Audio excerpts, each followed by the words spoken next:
Dieu ne demande à personne de devenir ermite ou moine et de se retirer du monde pour s'adonner exclusivement à l'adoration. Notre vie doit être semblable à celle de Jésus-Christ, partagée entre la communion avec son Père et la foule. Celui qui se contente de prier se lassera bientôt de le faire, ou ses prières finiront par n'être plus que de vaines redites. Celui qui se retire de la vie sociale, loin des devoirs et des luttes chrétiennes, celui qui cesse de travailler activement pour le Maître, qui a tant fait pour nous, perd l'objet même de la prière, et il ne lui reste plus rien qui le pousse à la pratique de la piété. Ses prières deviennent personnelles et égoïstes. Il ne peut plus demander à Dieu la force nécessaire pour travailler au bien de l'humanité et à l'édification du royaume de Jésus-Christ. Nous perdons beaucoup en négligeant le privilège de nous unir à d'autres chrétiens en vue de nous encourager mutuellement au service du Seigneur. Les vérités de la parole inspirée perdent leur éclat et leur importance. Nos cœurs ne sont plus éclairés et vivifiés par leur influence sanctifiante et nous déclinons spirituellement. Dans nos rapports entre chrétiens, nous perdons beaucoup par le manque de sympathie les uns envers les autres. Celui qui se renferme en lui-même n'occupe pas la place que le Seigneur lui avait assignée. La culture convenable de l'élément social de notre nature nous porte à sympathiser avec autrui et contribue à notre développement en vue du service de Dieu.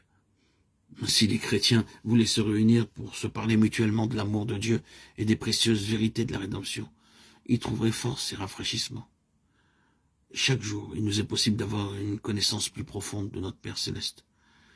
Nous pouvons faire journellement de nouvelles expériences de sa grâce. Celles-ci feront naître en nous les besoins irrésistibles de parler de son amour, et ces récits même réchaufferont et stimuleront nos cœurs. Si nous pensions davantage à Jésus, et si nous parlions plus souvent de lui et moins de nous-mêmes, nous jouirions beaucoup plus de sa présence. Si nous pensions à Dieu chaque fois qu'il nous donne des preuves de sa tendre sollicitude, il serait constamment dans nos pensées, et nous prendrions tout notre plaisir à le louer.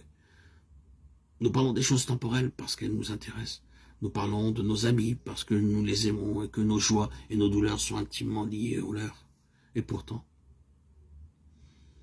nous avons infiniment plus de raisons d'aimer Dieu que nos amis terrestres. Lui donner la première place dans nos pensées, parler de sa bonté et de sa puissance devrait être pour nous les choses les plus naturelles du monde. Les riches dons qu'il nous a accordés ne doivent pas avoir pour but de nous absorber tellement que nous n'ayons plus une seule pensée pour lui. Ils sont destinés à nous rappeler sans cesse notre bienfaiteur céleste et à nous attacher à lui par les liens de l'amour et de la reconnaissance. Nous sommes trop terre à terre. Élevons nos yeux vers la porte ouverte du sanctuaire céleste où la lumière de la gloire divine brille sur la face de Jésus-Christ. Et souvenons-nous qu'il peut sauver parfaitement ceux qui s'approchent de Dieu par lui. Hébreux 7, 25.